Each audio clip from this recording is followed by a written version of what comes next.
כך, יש לי פה בלוק מנוע, כמובן שיש לו שטח, חלק העליון שמתחבר עם הראש מנוע, פקום ראש.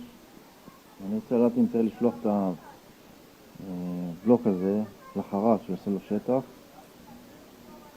לפני כן אני יכול לחסוך את זה באמצעות בדיקה פשוטה, מכשיר מאוד לא מקצועי מדויק, ברמה ממש גבוהה,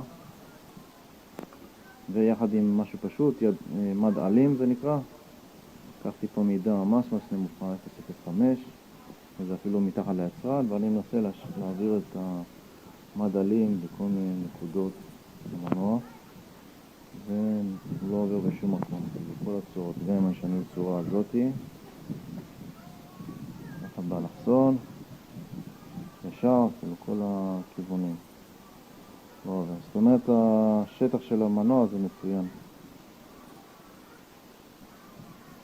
חוץ מהמד, בואו נראה פה, אני חושב שאני יכול להעביר את זה. הנה, פה זה כן עובר. פה.